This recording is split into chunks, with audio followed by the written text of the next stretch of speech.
What is up, guys? It is the Sound Alchemist, and I'm joined here with Chris One. And welcome back to another Q&A session where we answer your questions if you put question in front of it. And this is For the Greater WAAAGH! video series where we answer the questions left by you, the viewer. Because you already said the thing. Okay, so this question comes from... this question. Sound like a kookaburra. Kookaburra sits in the old gum tree. Maseli Puchalesky.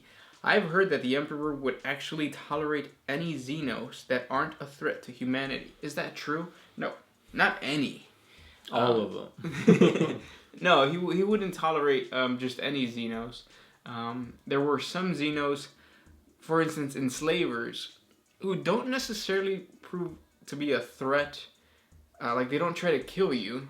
They just open up portals into the warp, but that's not necessarily, like, bad or whatever. They're passive. They're like neutral evil, if that makes sense. If you play D&D, you'll know what I mean. But for the most part, the Emperor would like try to get rid of a Xenos unless he saw a benefit to that Xenos.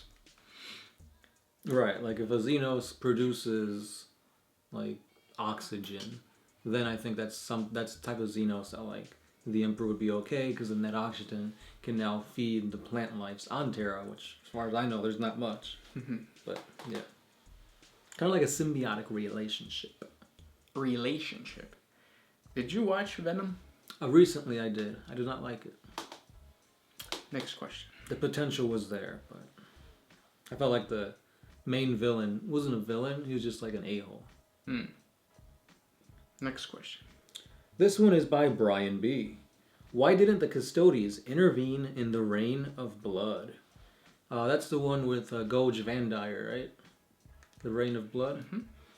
Basically because during this time in history, they weren't, like, they couldn't really act out. They couldn't really take command. They were just there to protect the Emperor. And they saw themselves above humanity. So if they're saying, oh, these, the squabbling masses are under an oppressive regime, I don't care. I'm better than them. Those people are nothing but ants to me. And I'm here to protect the Emperor. That's their state of mind. I felt like they should have done something, because it was like Vandire was basically preaching his word and claiming it as that of the Emperor. And because of that, like, the Sisters of Battle got all basically they got manipulated, and just a whole bunch of basically everything that happened could have been easily avoidable, but it wasn't. Yes. But yeah, they were probably like, oh, I'm better than everybody. Look at these bulging muscles. Text-to-speech device. Exactly. Next question comes from Vane Logan. Who is the oldest orc? What's his name? Gansito. Zogrot something, I think his name is. Either that or Orchimedes. One of those two. Is that the one that flew too close to the sun? Almost. He's the one that invented the teleporters. Which, ironically, can get you to the sun. It all makes sense now. And next question. This one's by Andrew Mayochi. So, since there were legion-sized armies of the Loyalist Primarchs created and put into stasis over the last 10,000 years, are there legion-sized armies of traitor Primarchs also just sitting there waiting? And what will happen when Chaos discovers this? No, once they turned to Chaos, those legions kind of became very self-indulgent. They splintered and they became war bands, and of course those war bands died out, or they got integrated into other legions or war bands. Yeah, so no, there is no like planet of a legion size, Death Guard or something. Yeah, Death Guard. Were the Death Guard bad? Yeah. Yes. Next one. Cyberpunk Alchemy. Question. I've been making a homebrew 11th Legion, and I don't think there is a Primarch figure to make my own. Is there a custom Space Marine miniature? How do I go about making my Legion, the Storm Angels, and their Primarch Spartacus? I feel like I'm looking into a mirror here. Your name is Cyberpunk Alchemy. You're also making a homebrew 11th Legion chapter. So I'll help you out. Yeah, as far as I know, there's no Primarch-sized model that you can convert to make custom. Kind of like how they have like a captain with like a kit that you can give him a sword, plasma pistol, bolt pistol, that kind of thing. So it's really up to you to just find a model that you know you can convert into whatever you want to look like. So for example, say you like the pose for Lorgar, you can just hack off his arms and use some green stuff to put like a shield and thunderhammer or whatever it is you need to make it work. You're gonna have to kit bash pretty much. Also, since you're doing an 11th Legion, which was a Lost Legion Space Marine army, you kind of have to go with Forge World, because that's when the 11th Legion and the 2nd Legion became the Lost and the Damned, so to speak. So yeah, kit bash and go with Forge World models. It's going to be a little pricey, but it'll fit the lore. Yes. Next question comes from Kappa Cave. Is it possible for an orc or orcoid to grow inside of a living creature? Yes, there is actually a story of an orc, feral orcs growing inside of a void whale, I think it's called. That's crazy. And Kind of like Pinocchio. Like Pinocchio, yep. So yes. Next question. This one's by Defool06. If you guys were Tau, which cast would you be in? I think we've answered this before. And I don't think we would have a choice. You're born into your cast. Yeah. But if we did, I would want to be Earthcast today. Today I'll go with the Aircast. Next question comes from Master Bater. Oh. Would it take the Emperor coming back for mankind to unstagnate, or could something else get humanity back on track? Gilliman can get him back on track. He's not. For the most part. He's like, yeah, humanity's not doing so well. I could either talk to the High Lords and get everything settled, or I'll continue fighting a war. But it's through the war that the stagnation is broken, hence why we got Primaris Marines. The stagnation is broken, and now you have all these new vehicles, you have all these new STCs being brought out. But yeah. Okay, so the next question comes from Bradley Patterson. When the Traitor Legions turned, did they all have some amount of loyalist? Yes. Yeah. It's not just like, oh, we're all in this together. No, there's a whole bunch of infighting, brother versus brother battles going on. And, yeah. What the sadistic things that the Primarchs would do, the traitor Primarchs, is send the loyalists, or the people who were from Terra, into the front lines so that they knew that those Space Marines would die. They were veterans, but they wanted to kill them off. Then you have a part 2 of the loyalist chapters who had their own turn traitor, like the Dark Angels. The Dark Angels, the Blood Angels. No Space Wolves turn traitor, right? Not that I'm aware of. Although there are traitorous Space Wolves, but those are later on. Yeah. Those are from like the 13th Cursed Founding or something. Yeah. But yeah, so those two that I know for sure. This question is really good. I'm sorry I didn't see it till the middle of the video, but George Campos asks, what Primarch do you think is most likely to come back during the Vigilus campaign? Personally, I really hope it's either Rust or the Lion, because they both have intense rivalry against the Chaos Primarchs that are active right now, such as Magnus and Mortarion.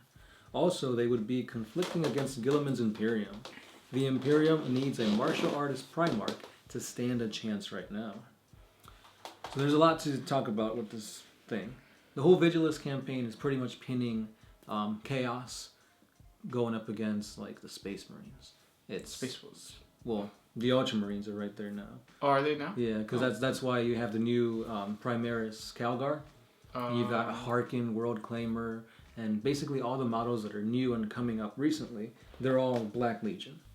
So this leads me to believe that it's not going to be a Primarch returning, but we're going to get a new model for Abaddon. Because who better to lead the whole Vigilus campaign than the War Master himself? Yeah, hopefully. But it'd be cool to get a Primarch. I think we need one. Yeah. Bad. Next question comes from Fishy Fishy. If one orc horde takes over the galaxy, would they form a unified society? If I remember, the bigger the horde, the smarter or something they get, or eventually break down to infighting. No, so like if the bigger the horde, the more likely that it's being led by a war boss, and that war boss will put everybody in line. It doesn't necessarily mean that they get smarter. They just get more organized because that warlord is bashing heads. And one orc clan can probably it's not gonna. One orc clan is not enough to take over the majority, if that makes sense. Because even the Goths, who are supposed to be the most orkiest of orcs, they need help from like the Bad Moons, because they need the orc economy to boost up. They need looters from the Death Skulls, so they always depend on other clans. But yeah. Next question. This one is by Drew Cipher. While Necrons don't have biomass, don't the Tyranids also harvest non-biological elements from the worlds that they consume? I seem to remember that they also consume the atmosphere, the oceans, and that they strip planets bare of like useful elements, making it not worth anyone's time to resettle. Also, so long as the Necrons are in a world with plants, animals, and fungi, wouldn't the Tyranids still have a food source? Yes. But yeah, Tyranids don't just eat like living humans. They do.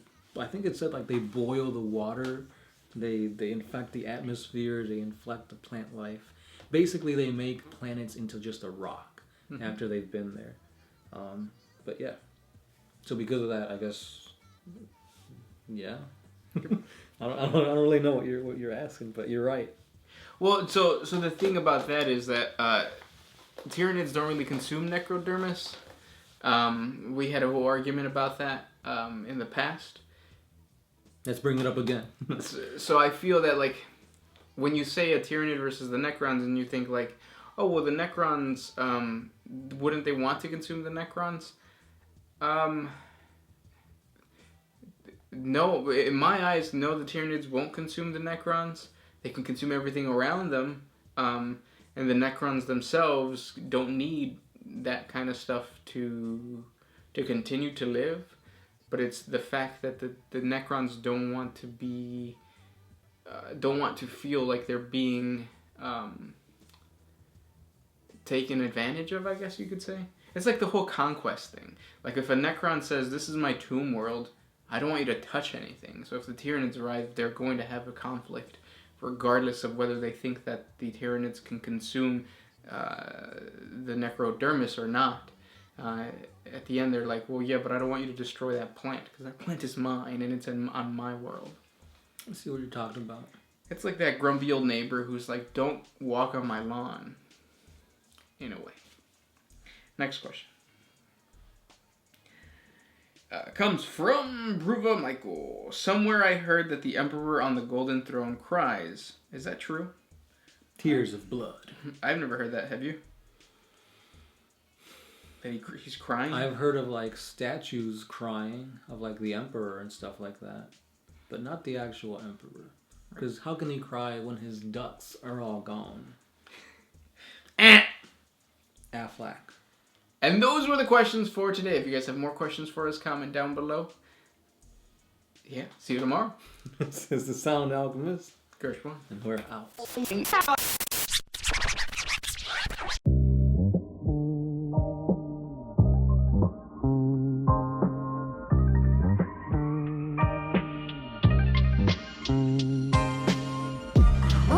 used to put my freedom first in any situation. I knew I never had that much to lose.